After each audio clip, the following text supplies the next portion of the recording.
Boom! Everybody, welcome into the Radio Misfits show, the final show of the week. We do this every Monday through Thursday, 9 p.m. Me, Pugs Moran, he, James Parr. I forgot to do our silly little name today. I forgot to do that. We also have, of course, the chair. The chair. The chair has a better background than E, who usually hosts with us. Well, this is fantastic because I know at least a $6 investment has been made in the background of our millionaire friend over here. I'm guessing whatever it is there, purchased at a Buc-ee's location. Peace, love, and Buc-ee's. Oh no, that's great. That's great. I'm not bemoaning the fact or his choice of backdrop. Mm-hmm. I just think it's absolutely hilarious that he's done such a good job with the minimal amount of money possible, considering he's the guy with the most disposable income. And considering that he is the guy without question with the better design eye than anybody else, the artist, the person with the better eye for trust me, if you've ever seen it in the living room. All right. Look, we're gonna have to have this. We don't need to have it now, but we need to have the James Parker breakdown of the modern art scene because it is a brutal. It's just the smell of napalm in the morning. Wow. Because I am who I am, just beginning with. It's just a kind of a dick who was skeptical of the art world to begin with. And a natural born cynic. If you will. Right. And then I married a woman who is an artist who was like, she went to the New Orleans Magnet Art School and has done art for a living for our entire adult life. And so the natural result of that is akin to sort of Godzilla versus King Kong. Mm-hmm. And I think I'm winning on this in the fact that the modern art scene is absolute trash. And so Emil deserves to be at the top of that as much as anybody else. And for him having the design eye that he has, because I have seen some of his art, and it's better than most of the crap I've seen. I love the choice of Peace, Love, and Buc-ee's for his initial backdrop. That's beautiful. That reaches everybody, and he's not being pretentious. Like, oh, I can't have just some piece of commercial art from some corporate chain behind me. No, this is kind of a brave move for an artist, and so I love it. I love the choice. I love the bravery it takes. I love the fact that he is remaining a common man when he clearly could be a snob if he wanted to. Kind of a tap out, though. I mean, who's against peace, who's against love, and who's against Buc-ee's? Those are all three things that I think we can all agree on. Hi, E, we were talking about your new background. Yeah, you like it, huh? Well, I think you can do better. I was just singing the praises. I don't.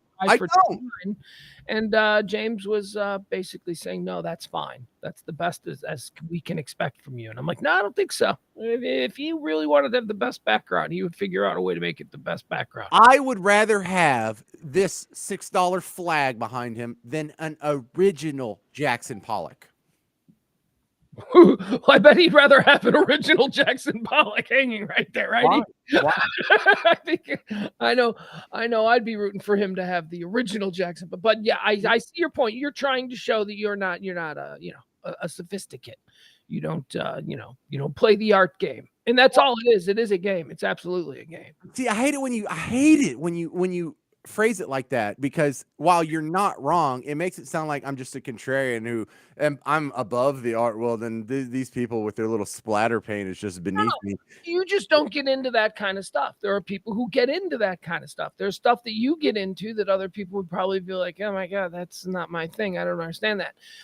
There are people who love to look at, especially like, the kind of stuff that he does. People get off on looking at it and appreciating it and seeing what they see and liking the colors.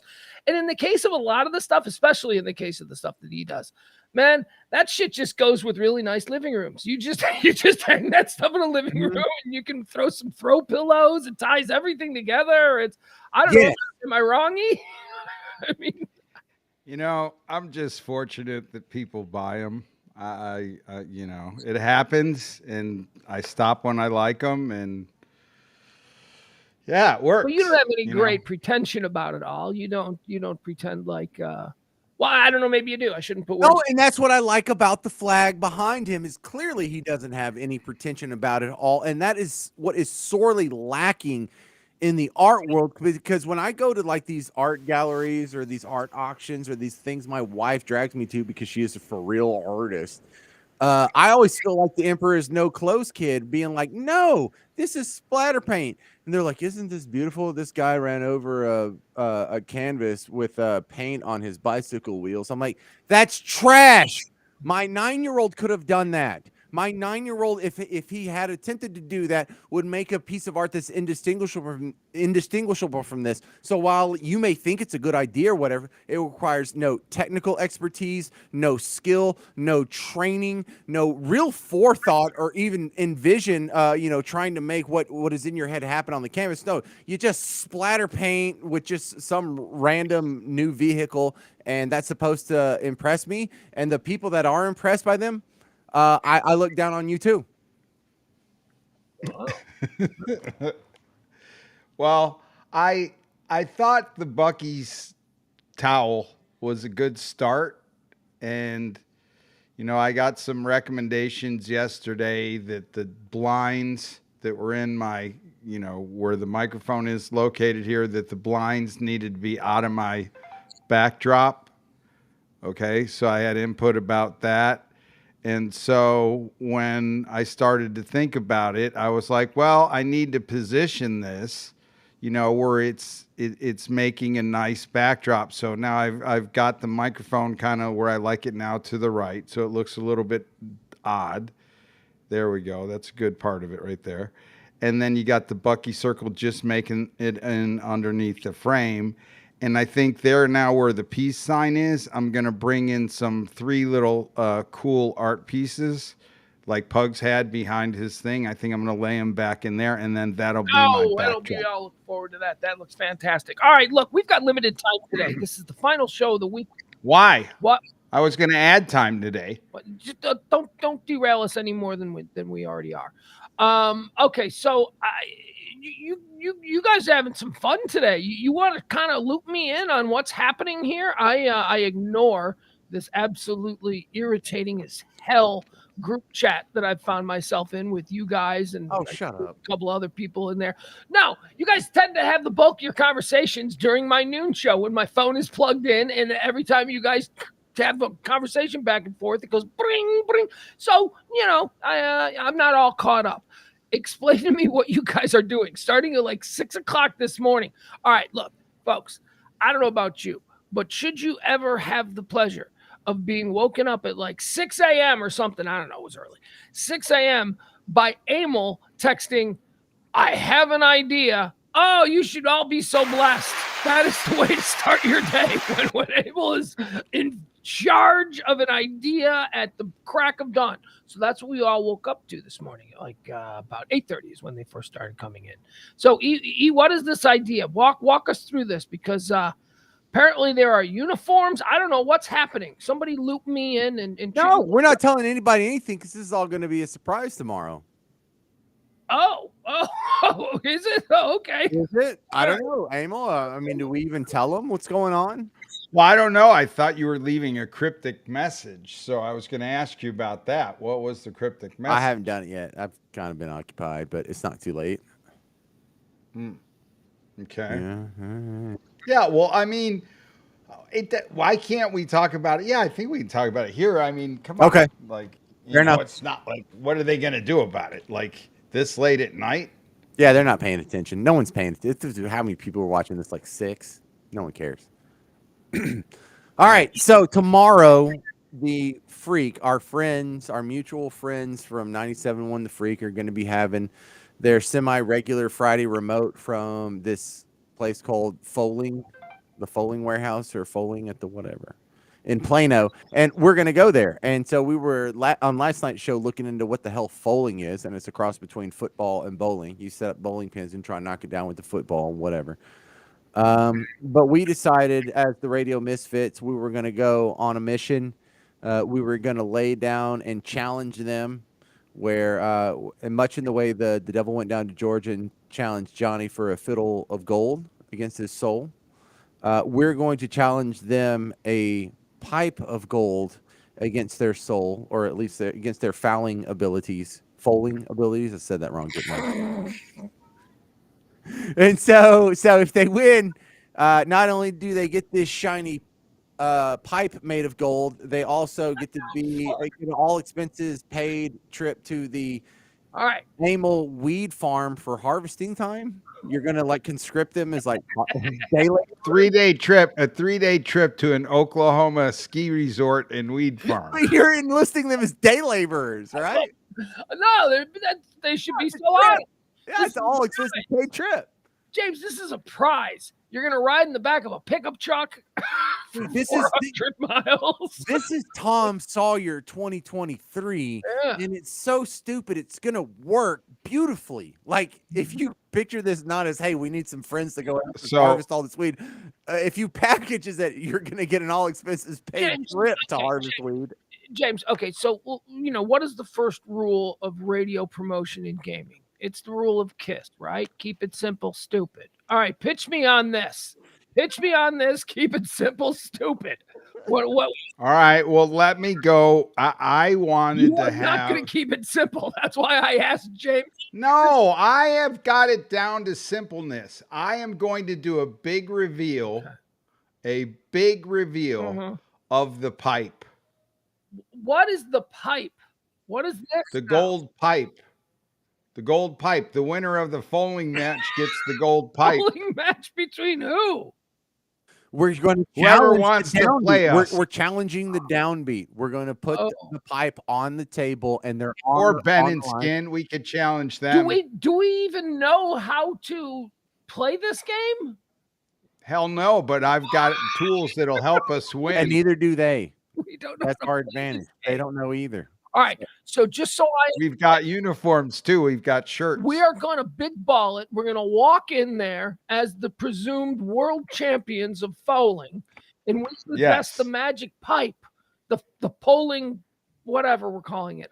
I'm gonna go get it. Let me Yeah, go out. You guys can talk about it while I go I'm get just it. trying to understand what's happening here. So we're going to big ball it. We're going to walk in. We are the champions of this league. We are the greatest. We take on all comers. This is the championship trophy, kind of like the Stanley Cup. It's a big, giant, stupid pipe that he's been working on all day. And he's been sending us pictures. What do you think? How's it look? And I'm like, I don't know what's going on. All right, so we're going to walk in. We're going to put the pipe on the table. We're going to challenge people to play us in bowling. Is that it? No, we were specifically challenging our radio comrades at the Freak. So notably, the downbeat is who are going to hope accepts the challenge. And so we do have jerseys that are made. I got to go pick them up on lunch tomorrow. Those are our jerseys. Yes, DallasScreenPrints.com. Yeah, they're already printed. This is the printed version. They're waiting on us right now. This is it. See, in fact, if I scroll up, you can see the lady's feet. See your toes. Is that All right? Yeah, Where yeah. do you got to get them at? Where do you got to get our uniforms at? Well, this And is what if pretty cool because it's at the hockey arena in McKinney, which I'm coming from Bug Tussle, so swinging by McKinney is just an extra 15 minutes for me. So That's it's not nothing. that big a deal. So what are we wearing with that? So what is that? That's a black long sleeve top. Yeah, and so we Emil and I decided that you're gonna wear black below that. Whether it's black shorts or black pants is up to you. I'm not. I think I'm gonna roll with black pants just because it would look better. But I know it's gonna be hot because it's like 1,000 degrees tomorrow. I don't know. Do I have black shorts? Oh my god, do I have black pants? I have black pants. Okay, I got good black pants. All right. so this is the jersey. But look, we're going to be walking in wearing these because on the back it's going to have Pugs. Amels is going to have E. Mine is going to have, oh, look, that's beautiful. And Amel's going to walk in and he's going to slam that down on the table in the middle of their broadcast. And it's going to be on like Donkey Kong. And we're going to lay down the Great Bowling Challenge of 2023. What the fuck is that? This is so stupid. All right, hold This on is a the minute. golden Hold pipe. on. It's got a big reveal. We got a big reveal coming on. All right, everybody notice? She's painted in gold. Yeah. Beautiful. E, it's beautiful. We've got to add on some parts. This looks so much bigger than it did in the pictures you were sending today. This is great. It's large. Now, is it an actually functional pipe? Oh, it will be. Watch. Oh, okay. He's going to make sure it works. Oh, yeah. Yeah, that'll do it. All right. Very good. I see. All right. So that's tomorrow. What time tomorrow? Wait. We can give out a time, but we're going to be late anyway. Well, yeah. I mean, I got to know if I'm obviously ending my show tomorrow early, I need to know how early. I need to know when maybe I started early. I don't know. Prepared. Skip it. No, Oh, he's got lettering. He's got lettering. Look at this, Pugs. Weeds? What? is he promoting his failed Oklahoma Yeah, for new weed people, resort? Emil owns a legal weed farm in Oklahoma He doesn't know where what they're to do with where it. they're growing medical marijuana. So this is all legal. We're not just complete loose. Apparently the land's been cursed by the native tribe. Right. From the blood of all the He doesn't know what to do with it now. genocide of white man. Oh God. Okay, what does it say? Foaling? Foaling. It's the new sport. Foaling. This is taking too long. Foaling. Can we speed up this process a little bit? Well, we Hey, can do talk. you not have any sort of aura of drama? You can talk. Suspense? Come Me? on, man. Why don't you play some music, like some suspenseful music, to some mood music? You could contribute to this instead of crap on it. He's done a lot. What did you do today, actually, Pugs? What did you do for the show? Because I see E made a golden pipe trophy. Yeah, It's going to be the envy of the radio world in about 24 hours. I didn't do anything for that. Didn't do crap. All right, so don't crap on what Emil did. I don't mean to crap on it. I'm Do not you crapping have on mood it. music? Actually, I think it's great. Do you not have mood music? I do. Of course I do. Fine. Got mood music here. Well, all right. So, Hold on. I'm having a all right. So, like, if this were a real like artist reveal, you would be asking me like what was going through my mind as I was creating the piece, and like what inspired me and things like that. Yes. And If so Pugs was as respectful, he'd be asking that. right as I was waking up this morning at 6 o'clock in the a.m. and I had an idea, I thought to myself, we should show up there at this foaling thing and really be supportive. And much like dodgeball, remember when we had P&K and dodgeball? Sure. Like, we need to go into this foaling thing like the good old days.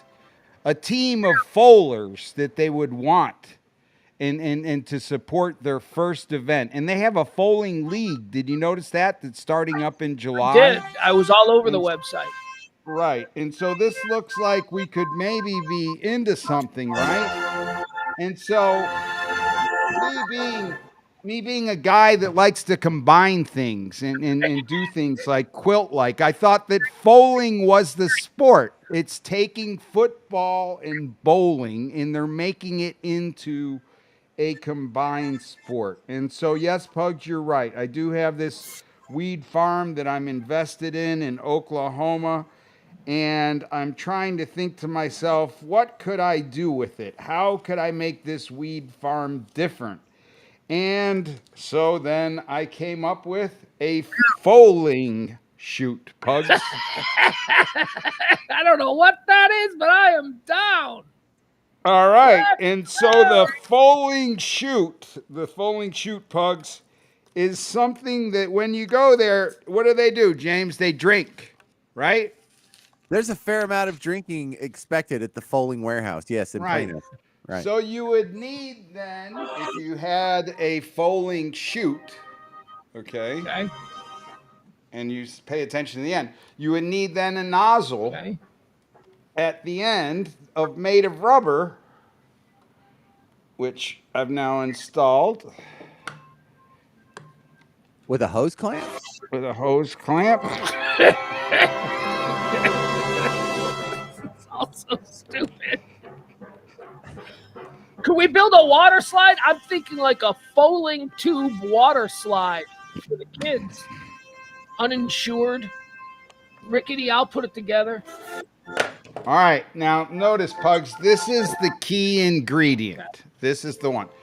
This is where you take what would normally be looked at, okay, as some type of pipe, right? Right? Yeah. Yeah, this is Or it could plumbing be this apparatus. style pipe. Either Sure. way, it's a Sure. pipe, Sure. right? It resembles a pipe like this. It resembles a pipe like this. Either one of Okay. illegal, right? Okay. So if we're gonna do foaling in Texas, a weed pipe is not legal, right? That's not legal. So I had to make this Wait, pole. I hate to be a dick, but technically it's illegal if you're smoking something that's derived from a hemp plant with less than 0.2% THC concentrate. So Right. So we're not allowed to smoke anything out of this pipe, right? So I had to figure out, all right, let's make it usable both ways. If it's in Oklahoma, we could literally smoke weed out of this pipe. Okay, but in Texas we can't. Okay, so I have to cap it. This piece right here, Pugs. I don't know what's Right here. happening. Look, if I cap the pipe like this, Okay. Okay. Now what? I put that in the end. We're in the weeds here. Okay. Yeah. Now, what is the name of In the weed farm? the weeds. Stuck in the weeds. Stuck in the weeds, right? Stuckintheweeds.com. And then the final reveal. Okay. When do you imagine you'll be revealing this? Like, is this like tomorrow at the freak remote, he's gonna go slam this down on the desk in your lab on the air. Okay. Stuckintheweeds.com, right? Yeah. Bro, we're showing up with a posse and we're busting into their remote and we're gonna slam the pipe down. Now, And we're gonna, now you do this. Now you do this. You go buy a beer. Okay. James, you pour the beer in this I end. don't think that's legal to do in bars. No, a beer. Yeah. You buy the beer, you pour the beer in, and now we shotgun it. Yeah, I don't think you can do that in bars. I think that's what in the foaling chute. I don't think it's legal. You can't have like a plastic medium between the bottle and your mouth. Probably not. Probably not. Okay, all right. Well, if you can't do that, I've come up with another idea. I've come up with another idea. I don't like that you have a plan B. We could use it. We could use it as like a chute. Like you look down where you're going to aim, right? And then you pick it up. You pick it up because you got to throw, and so it's kind of like a measuring device. It's like I'm like thinking like because you got your arm in the air and then you come across and you come down, and so this could be like how I practice folding. Look, stop it. Okay, so I'm gonna just make something about it. There's nothing. A pipe has nothing to do with the sport of foaling. There is no connection at all between a pipe, a foaling. But beer drinking does. Yeah, but you don't drink out of a pipe, though. Pipes aren't renowned for drinking. Those are straws. You're confusing the yes, beer is right, but that's what I'm combining. That's the genius of it. Just like they combine football and bowling, I'm combining a weed farm and foaling. Right. I'm gonna. It's a good argument. Let's just go with it, James. Let's just ride this wave.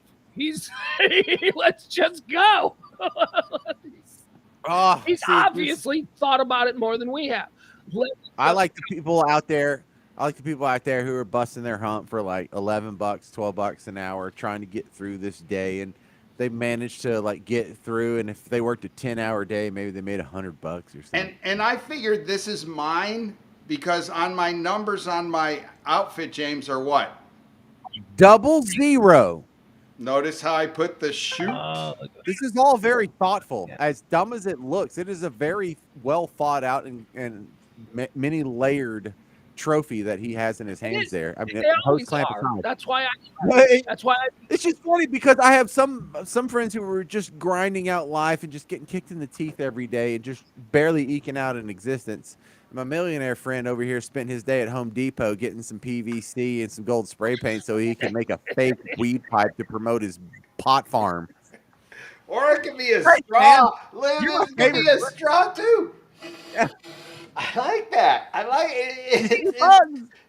Bottom line is, It can do Coke. It can do Coke, weed, no, and we beer. don't do any of that It's a stuff. triple. Okay. Is the bottom line? Is the bottom line that we're looking for something to do with this weed farm? We're looking for what? What are we going to do with this? No, bottom line is we're showing up in these shirts tomorrow with our names and number on. We're showing them that we can combine anything and advertise the fuck out There of we it. go. That's what we're showing. That's what I say. Just go with them. Just go with them. I don't know.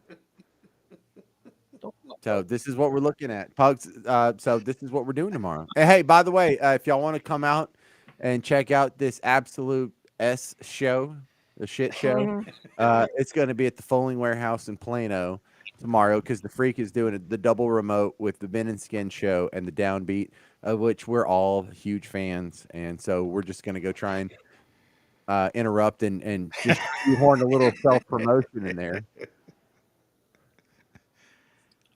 Right? We all agree? What time? The chat room isn't usually quiet. What time are we Everybody meeting there? check out. I need to know what time are we meeting there. I think 1:30. Yeah, 1:30 or 2-ish. All right, very good. I was a little concerned about the construction, but I've got it all done. It came out. Okay. All right. Very good. I love it. Sounds like fun. Look forward to it tomorrow. The Foaling Warehouse. We still don't know what this sport is. I was watching videos earlier today trying to figure out what it is. Here's what I understand.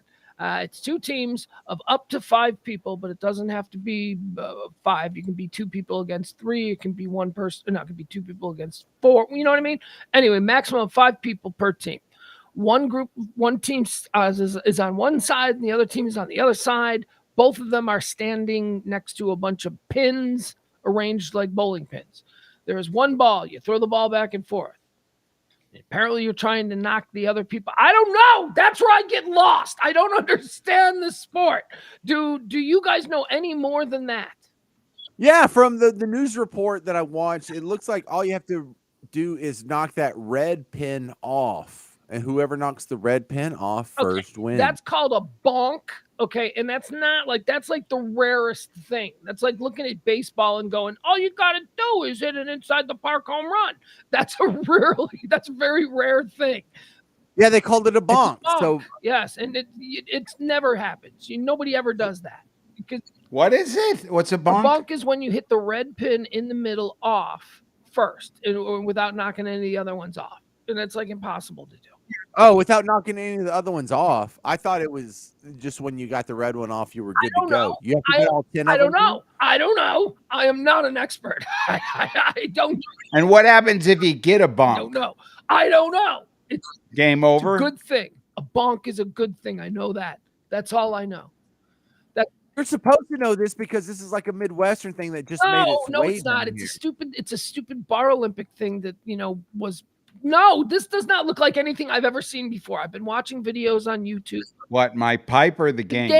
The game of falling. Apparently it did start in Indiana, Chicago, suburban area. That's where it's from. That's where it began. But they're all over. There's one in Kansas City. There's one in Philadelphia. There's one in Indianapolis. There's one now. Are we willing to give this 2-minute rundown on the rules a try? Yes, I've already seen it, but let's go. Let it rip, baby. Hey, welcome to Foaling. I'm Chris Hutt, and here's the rules to the game. 2 teams. A team can be up to 5 players. Could be 3 against 5 or whatever combination you'd like. 1 football per game. The object of our game is to knock down your opponent's pins before they knock down your pins, throwing the one ball back and forth. Overhand and underhand. It can bounce. It can roll. We continue throwing back and forth until one team has knocked down all 10 pins first. Team 1 knocks the pins down first. Team 2 gets that rebuttal. If the rebuttal is successful, overtime. Overtime rules are each team sets up 1 pin on any dot they choose, flip a coin, and the winning team takes the ball. Overtime is sudden death. First pin down wins. No rebuttal. At the end of a game, you set up your pins and you switch sides. You can win the game on 1 throw by A, throwing a strike, or B, throwing a ball. Any player on their first throw of the game, if all 10 pins are still standing for them, if you can hit the 5 pin and only the 5 pin off the board, that's a bonk and you win the game. Team 1 throws a strike or a bonk, Team 2 still has the rebuttal, but good luck. That's tough to follow that up. Remove all the pins that have been knocked down off the floor, off the board, and we put them back to the fence. Behind the board is the pro line, up to the front of the board is the amateur line. During the game of foaling, you may not stop your ball from hitting the pins in front of your pro line. All the other footballs from the other games count once your game starts. You are allowed to play defense on those, you just have to pay attention. End of the game, set up your pins, and you switch sides. And the losing team or the new challengers always throw first in the next game, giving the winners rebuttal, last throw. And don't forget to check foalingwarehouse.com for a foaling location near you where you can get information on your party, your event. You can participate in a tournament or even join one of our leagues.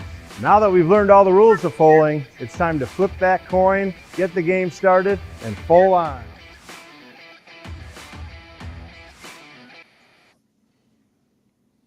I got a strategy. Oh, don't do you? Okay, sure. I'm still confused. What's your strategy? 2 of us play together, and one of us plays on a lane in the same area. Like adjacent, right? Yeah, adjacent. How about we just try to figure out? And then you haven't heard me out yet. You haven't heard me out yet. And then I, from the other lane, if I'm playing single, right, I start chucking balls cross lane at their pins. That doesn't sound fun.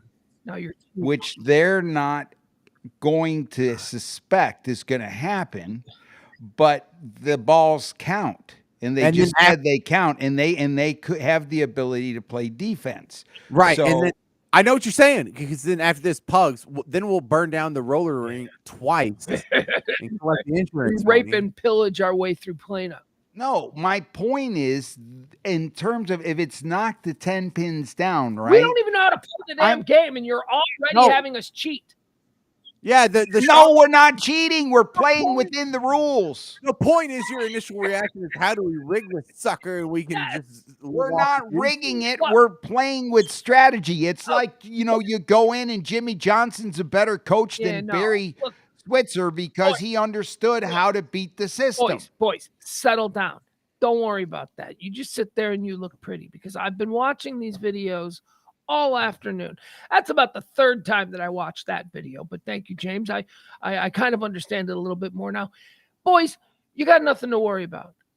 I am going to be so goddamn dominant at this game. I am going to absolutely destroy this game looks so easy. This game looks so stupid easy. I can't believe that there's this big of a demand for it. First of all, I'm really good at accuracy. I can throw shit on a dime. I don't. Now, I'm not saying I have a cannon for an arm. I don't. But I can't throw. That's a big brag. I'm gonna crush it. Boys, don't worry about it. No one can beat us. I'm as good as they come at this made-up sport that I've never played before. Are you going to have Ben Gay on tonight? No, but maybe tomorrow night. I am simply telling you this sport looks easy and that we should easily dominate. Well, I'm certainly hoping so, because I do not want to lose this pipe. You understand? The foaling shoot. It's bowling pins, and we're throwing footballs. How much of a spaz have you got to beat and not be able to knock out like 6 pins with one throw? I don't understand what the difficulty of this thing is supposed to be. It looks like, 1 or 2 throws should be all it takes to knock down all. These are bowling pins, and it's a football. Well, how far away are they? How far away? That good. looked like it was 20 yards, and 20 yards. 20 yards for one bowling pin is kind of tough. If I can hit something in an array of 10 from 20 yards away, but can I hit one bowling pin from 20 yards away? Maybe. Get out there. God, I pulled it out of the paint booth a little early. The paint is coming off. It's going to have to go back in for another coat. Well, I'm telling you, it looks like it's easy. All right, I'm looking forward to this. I'm looking forward to dominating. This looks like an easy sport. We are going to. It looks like something Sunbrew could just show up and dominate right in front of her face. Where did you Where did you hear that you're not allowed to do the shoot? I'm not allowed to put the drink in.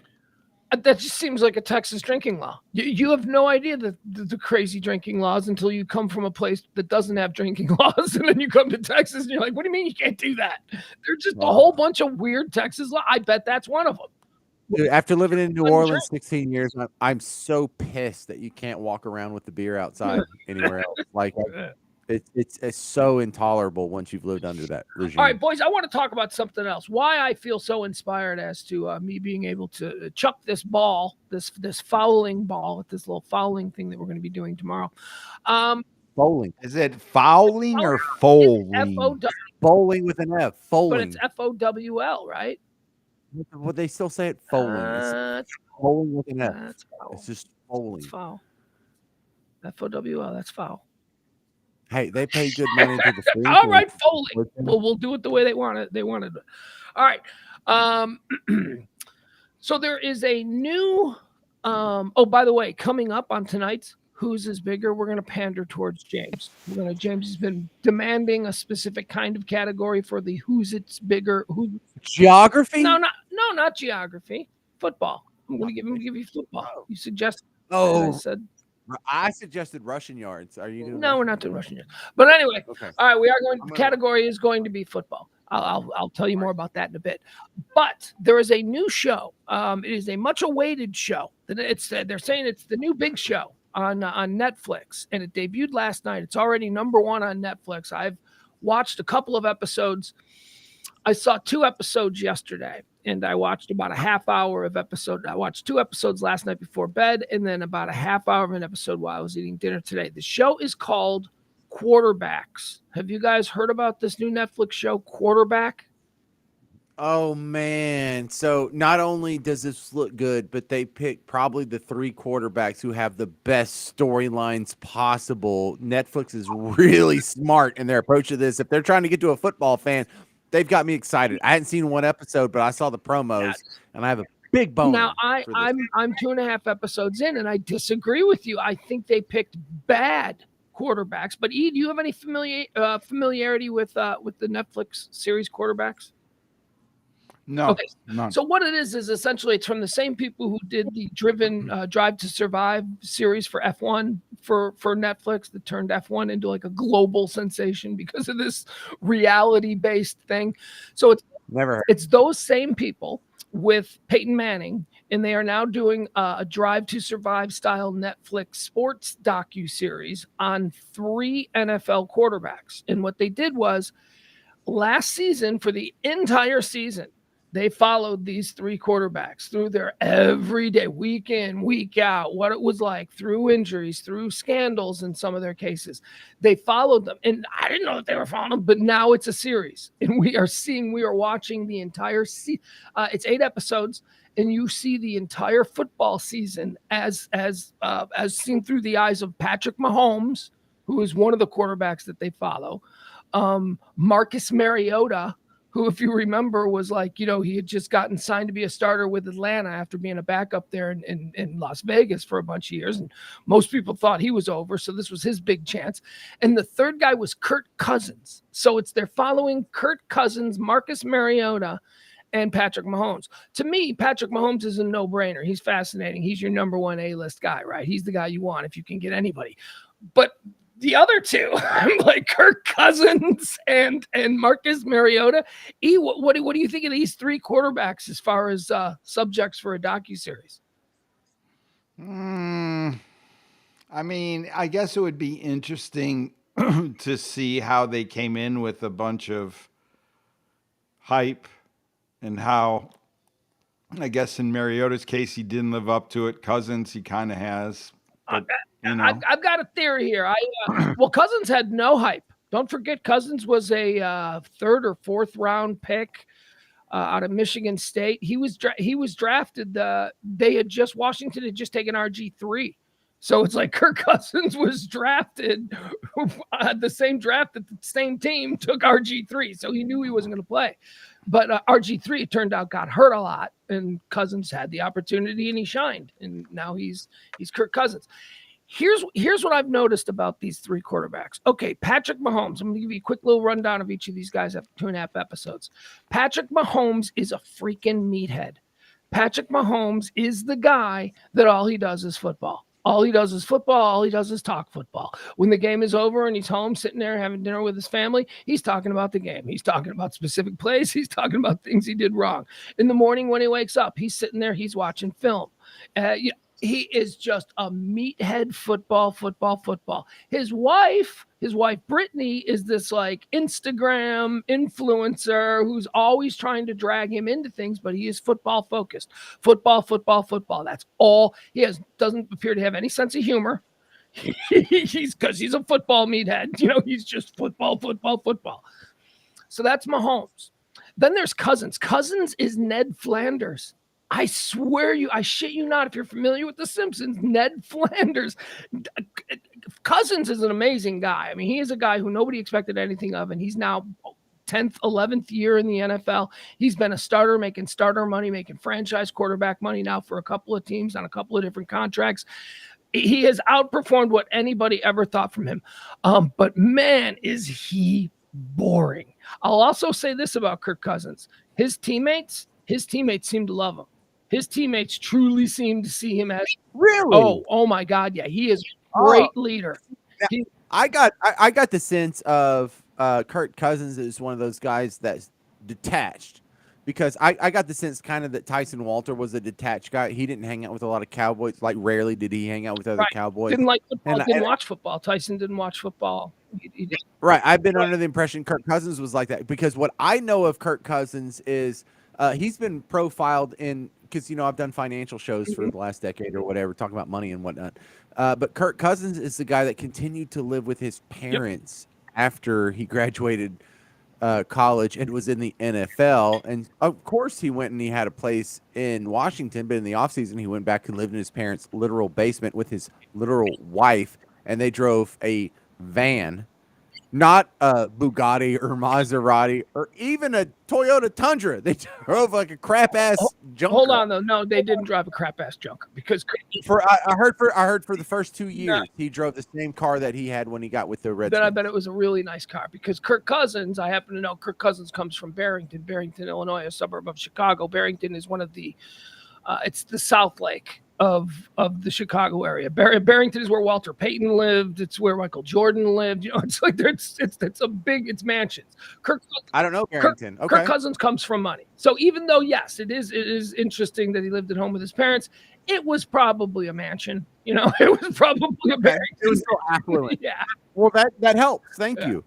Okay, so anyway, Kirk Cousins is Flanders. His wife they are very religious people. They're incredibly faithful people. Everything with them is, with the Lord's grace. And like the wife, when games get tough and things start, going bad for Kirk, she'll like put on her, what she calls testimonial music. She's got these little headphones that she puts on, and she goes into her little Jesus place. But she is weeds in the Bible. She is hot. Kirk Cousins' wife. No, you know what? Kirk Cousins' wife is very sexy and she's very beautiful, but she's not hot, because she's like super church girl. She's like super hot, super church girl. You know that look? How do I describe that look? It's like sex with her is probably really boring, but you do it anyway because she's so pretty. Yeah, you know what I mean? It's like, Anyway, that's Kirk Cousins' wife. Why you got to do sex with her? I just smoke weed with her. Because she's cute. She's really cute. Oh, she's so cute. I got to learn the Bible verse that has weed in it. Weed's not in any of the Bible verses. Yes, it is. I can promise you the Cousins are not in something from the seeds. Dude. Yes. Cypress Hill quotes a verse in Genesis that says all the seed-bearing plants belong to you. Dude. But it does specifically mention weed. But it is a seed-bearing plant. That was an apple. So we're not talking about limiting them. Well, then fine. You can't smoke sinsemilla. They're both in their corners. I'm trying to talk about these guys. All right. Anyway, as I was saying, Kirk Cousins is incredibly well liked by his teammates, seems to be a great guy. And this hurts me because I just always thought he was a big old dumb bore, like a guy that's like, if Kirk Cousins is your quarterback, just enjoy the wild card. You know what I mean? That's what it always feels like with a Kirk Cousins type, you know? He's like, that's his ceiling. Okay, you might get. Yeah, I don't know. I think you're judging a little, Am though. I? I mean, I don't know. I don't know. You're thinking he's lived that, but, you know, Billy Joel sang about it. Catholic girls start much too late. What? I don't know. don't Man. Before my time. You're describing Kirk Cousins' wife and how she's all churchy Yeah, they're not and, Catholic. you They're know, definitely like and sex with her might be boring and all that is what you said. Yeah. Okay. I'm All just right. responding to Billy Joel. So now, James, Said Catholic girls start much too late. I want to bring us to Marcus Mariota, the former number 2 overall pick, and I think he was number 2 to Jameis Winston, I believe. And Winston went number 1, Mariota went number 2. Mariota flamed out with the team that took him number 2, the Tennessee Titans, and he was on the move and bounced around a little bit. Most people thought he was a bust. Got another chance. Woo! Free agency. Atlanta. They wanted him. Arthur Smith brought him down there. All of a sudden, he's now quarterback 1 for the Atlanta Falcons. He's no longer a bust. He's getting another lease on life. I guess he kind of sucked last year. Anyway, the cameras captured it all, and we're going to be watching that. We're going to watch him suck. But that's good because for the purposes of this show, we have the 3 strata of quarterback. We have the absolute tippy top Mahomes. Mahomes, right? We have the pretty good, I mean, more than serviceable, good, solid starter for a decade, Kirk Cousins. And then we have the guy who is taking the escalator down right now, and he still has a starting job. And look, you can't go get a guy that's holding the clipboard because that would just be too boring for the show. So this is about the bottom rung that you could get of the quarterback world and still have him get like actionable playing time, you know, as far as starters go. Let me tell you. So that's what I think is the genius of the show, and that's why I like the quarterbacks they picked. When you said, when I said Mahomes is a meathead and he's always buried in his playbook and all that kind of stuff, Kirk Cousins is like that too. But Kirk Cousins is also like, I don't think football is first. I think family is first. And so every day I take time to spend an hour with my kids. You know, so he does all that stuff. But he's also very buried into his books.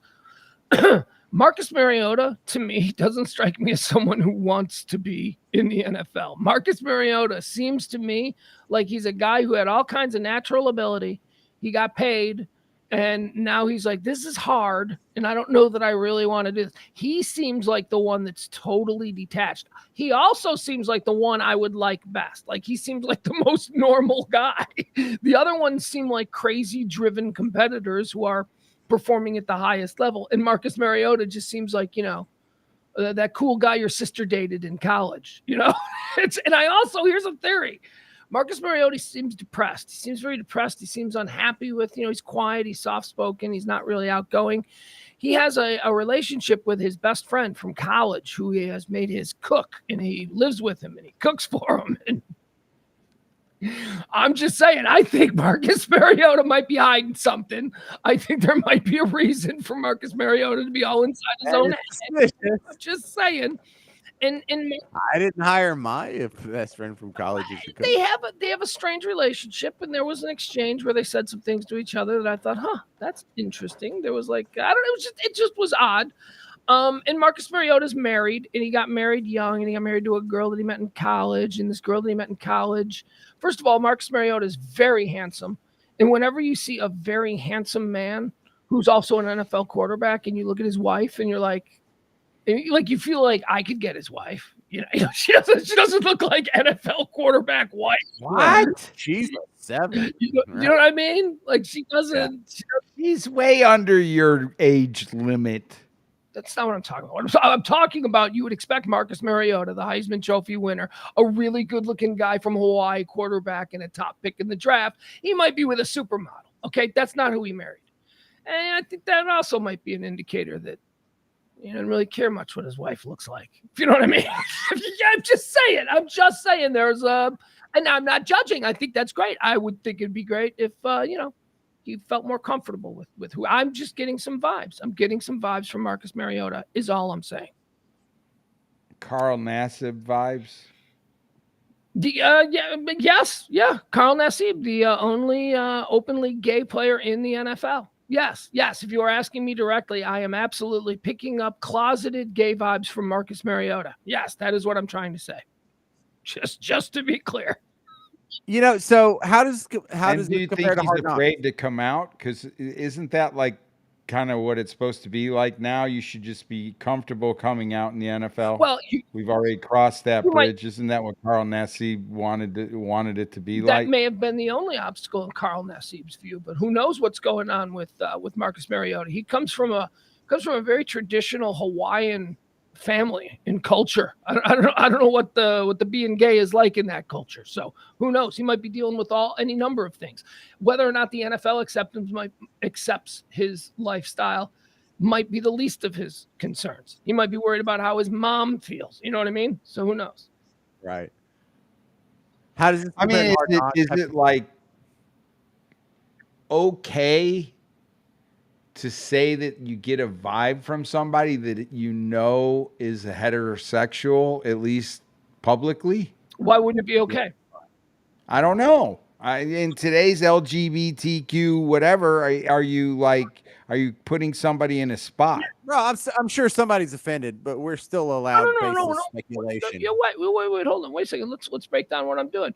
I'm a human being who exists in this world, and Marcus Mariota seems to me gave me some context clues that I've come to know in my life suggest an alternative lifestyle, and I'm just talking about that now.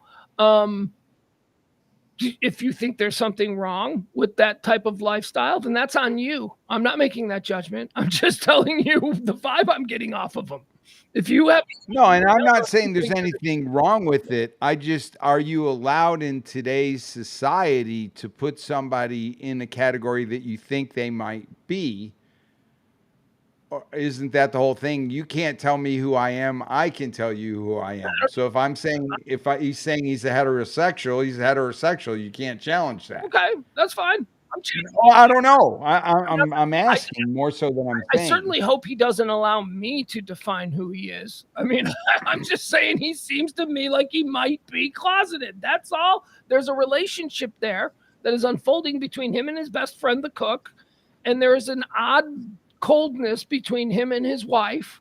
And there's just a bunch of other cultural clues that I've cobbled together to come to my theory here. That's all.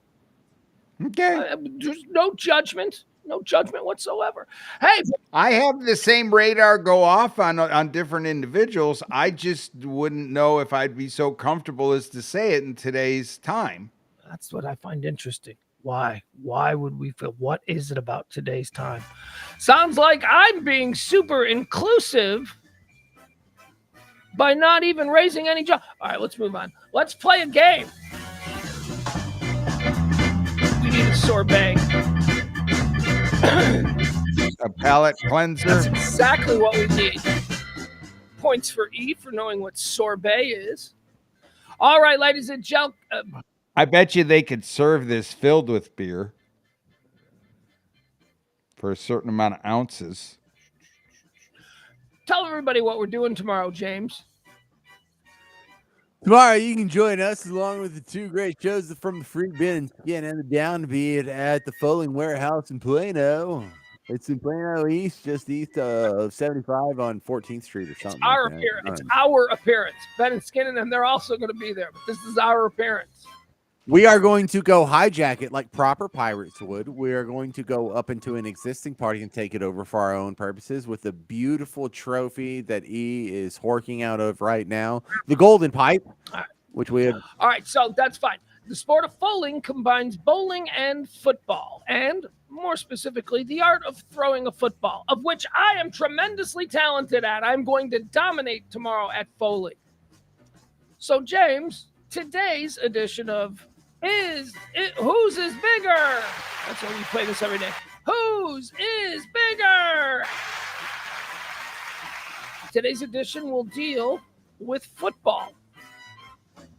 We ask the question, whose is bigger? And then we give you like a different category of, whatever it is. So in today's category, it is NFL football career touchdown leaders. That's right. We're going to talk about career touchdown leaders. People I'll give you two quarterbacks from different eras. I'll say, whose is bigger? And what that means is touchdown total. Whose is bigger? E, are you ready to play? I am. James, are you ready to play? I guess. All right. First of all, I can promise you I am not going to be mentioning Tom Brady once outside of this because Tom Brady is basically number one across the board. He is bigger than everybody in just about every category, especially this one. Okay. So now that we've gotten Tom Brady out of the way, let me ask you this. Whose is bigger? Touchdown totals. Brett Favre or Aaron Rodgers? Whose is bigger? James?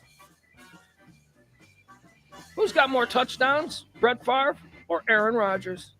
Well, I can't say Tom Brady. It's Brett Favre, I think. E, do you agree or disagree?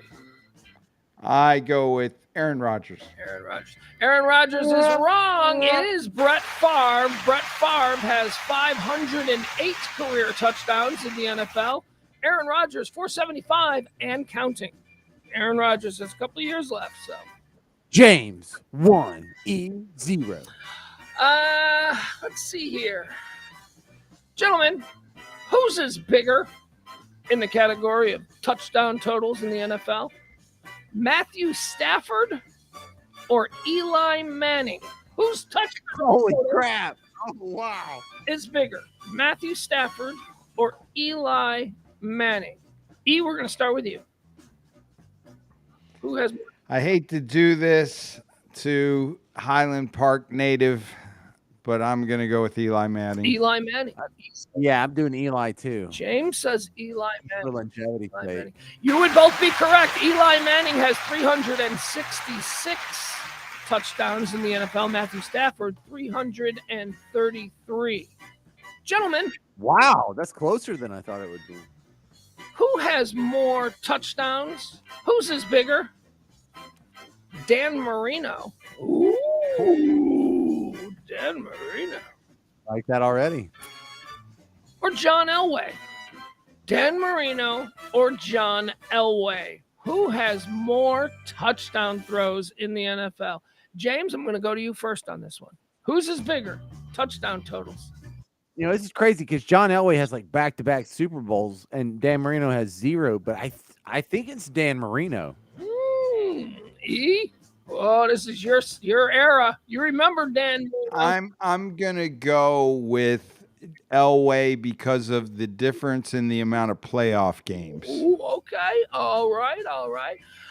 E is going with John Elway. He would be wrong. It is Dan Marino, James. Dan Marino has 420. Smoke them if you got them, boys. James 3, Amel 1. 420 touchdowns to John Elway's 300. 300 touchdowns. Oh, you beat him by 120. Gentlemen, who has more touchdowns? Vinny Testaverde Wow. or Joe Montana? Wow. Oh, what's this about? Oh, my God. Oh, is this a trick? It couldn't possibly be, could it? Let's find out on whose is bigger. Who's got more touchdowns? Vinny Testaverde or Joe Montana? Who's going first? E. I'm going to need an answer from E. Joe Montana. Joe Montana. Holy crap. I'm saying Joe Montana too, but you wouldn't bring this up if it wasn't close. That's awful smart of you because, of course, it's Vinny Testaverde. Vinny Testaverde has 275 career touchdowns in the NFL. How many? 275. Joe Montana, 273. 270. Shut up. Vinny Testaverde almost got the John Elway numbers, and he didn't do anything. Gentlemen, whose is bigger in the category of touchdowns thrown? The aforementioned Kirk Cousins, who is still active, but the number is frozen at last season, or Tony Romo? Whose is bigger? Touchdown totals, Tony Romo or Kirk Cousins? James, I'm going to need an answer from you. Kirk Cousins. Kirk Cousins, says James. E, whose touchdown total in the NFL is larger?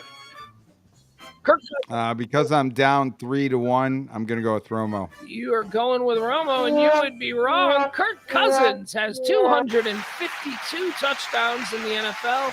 Tony Romo, 273. and 4. The lead may be insurmountable, 4-1.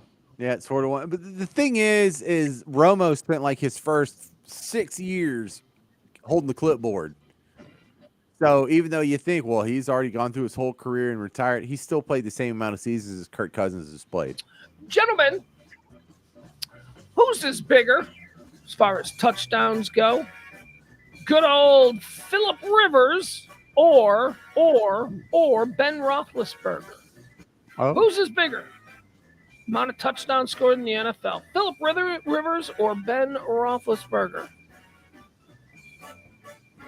If I can go first, I'm going to go Big Ben. James is going with Big Ben. E, do you agree or disagree? Whose is bigger touchdowns thrown in the NFL? Phillip Rivers or Ben Roethlisberger? Phillip Rivers. Phillip Rivers. E is correct. Phillip Rivers has thrown 421 touchdowns in the NFL. Wow. Ben Roethlisberger, a paltry 418.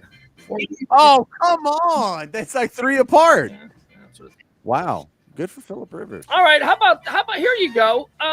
Gentlemen, who has thrown more touchdowns in the NFL? Warren Moon or Johnny Unitas? Warren Moon or Johnny Unitas? The great Johnny U. For generations held up as the epitome of what a quarterback should be. E, I'm going to need a guess from you. Who has more touchdown passes in the NFL? Whose is bigger, Warren Moon or Johnny Unitas?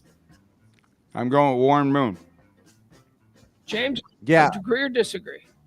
Well, this sucks because I grew up in East Texas in the 80s and 90s. I'm a huge Warren Moon fan. Huge. He was so popular here. So I'm definitely going Warren Moon. Warren Moon. Warren Moon has 291 touchdowns thrown. Johnny U came up just a boob hair short, 290. Oh, so they're dead even, really. Dead. Wow. Dead even. I wouldn't guess a guy from that era had that many passing touchdowns, period. All right. One last one. We'll do one last one here. Ladies and gentlemen, let me ask you this. Whose is bigger touchdowns scored in the NFL, touchdowns thrown in the NFL? Whose total is bigger? Fran Tarkington? That's right. Everyone's favorite. That's incredible co-host. Fran Tarkington or Russell Wilson? Who has thrown more touchdowns in the NFL? Fran Tarkington or Russell Wilson? E, gonna need an answer from you first. I'm going to go with Fran Tarkington. Fran Tarkington says E. Fran Tarkington says E's got more touchdowns than Russell Wilson. James, what say you? Isn't Fran Tarkington the Minnesota dude who lost 4 Super Bowls before I was born? The scrambler, man. He basically invented scrambling. I've never even met a person named Fran. So based on that alone, I'm going against him. Ooh. I know that's really stupid. But who's the other guy? Russell Wilson. Oh, well, Russell Wilson's kind of a loser too. He's kind of a loser. He had one bad season. You Russell Wilson people are unbelievable. We're talking about a multiple-time MVP, Super Bowl champion. What are you talking about? Well, no. Russell Wilson, the first half of his career, amazing winner. First half, he had one bad season last year. That's it. No. When you throw the game-losing interception to the Patriots in the Super Bowl, when you could have just handed off to Marshawn Lynch on the one. I'm gonna need an answer so I can get out of this stupid game. It always devolves into this kind of bullshit, and I'm getting No, you're right. of it. I will I read. thought it was Crossing America. Now all of a sudden the game sucks. No, you're right. I was too hard on him. Give me Russell Wilson. I'm taking Russell Wilson for the win. Russell Wilson for the win. I'm so sorry. Fran Tarkington has 340. 4-3. Now I'm at 5-4. No. He has 342 touchdowns, Fran Tarkington. Russell Wilson only has 308. That's going to do it. Everybody wave. Wave. No. Wave. I lost by 1. Wave. There you go.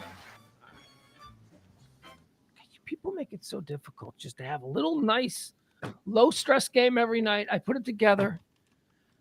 You ruin everything. This is why we can't have anything nice. He can't even hear you. He took off his headphones. He doesn't care. Nope, none. Zero. Why would he? Well, he didn't need to. He didn't need us. All right, James, tell everybody where you can get Florida stories.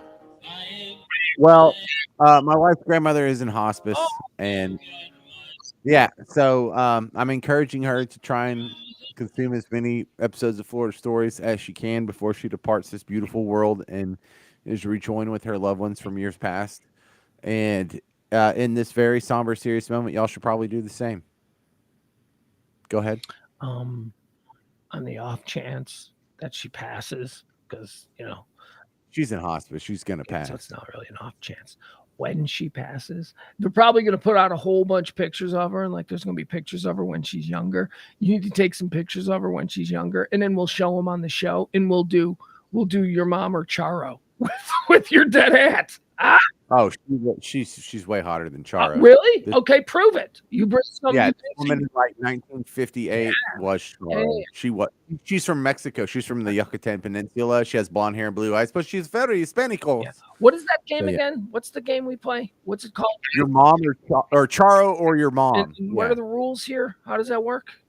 We get a picture of your mom at her hottest, and we compare it to Charo at her hottest. And then we decide who we would rather do. Which one we would rather go home with after a night at the bar. Charo or your mom, from the 70s. Yeah. Okay, so let's do that. Let's see if, just because that's what a nice way to celebrate her life.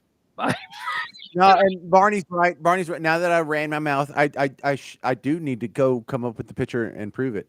And the thing is my this grandmother of my wife looks a whole lot like my mother-in-law, my wife's mom, who looks a whole lot like my wife. So my wife necessarily looks a lot like this woman in these old black and white photos from 1960. It looks like someone got reincarnated, Wow. So it's really cool. So when you're judging her, you're about 80% judging my wife. So that makes it double fun. There you go. All right. Yeah. So this would be a good addition. I think you're right. Even though, she's about to leave us and leave this astral plane forever. Maybe we'll rope her into Charo versus your mom. I think it'd be very flattering. I think she'd be very happy. We're hopeless romantics, Pugs. We can't help it. We really are. All right. Bye, James. There he goes. All right, folks. Tomorrow's show, the noon show, we'll do it at noon. But it sounds like I'm going to probably bail out around 1:15, and then we're going to go to this thing. So, okay. So, yeah, we'll see you tomorrow. Thank you so much for tuning in to another week of the Radio Misfits every Monday through Thursday at 9 p.m. Central Standard Time right here on the Radio Misfits podcast platform. I am Pugs Moran. He is James Parker. The other guy there, that's E. We do this show, as I say, every Monday through Thursday. I do another show, Headlines, Hot Topics, Current Events. We call it the High Noon Report. I do that every day at noon, Monday through Friday. Headlines, Hot Topics, and I was rolling so good. I'm tired. I'm so tired. It's been a stressful day. Did a bunch of stuff. I talk sometimes about this dog podcast thing that I'm doing with some other people. We had to do a bunch of stuff for that today. Anyway, see you tomorrow at noon. And by the way, if you guys want to come out to this event thing that we're doing tomorrow, come on out. I guess we're going to be there at 2. We're between 1:30 and 2, something like that. All right. Bye, everybody. Love you. Be well. See you.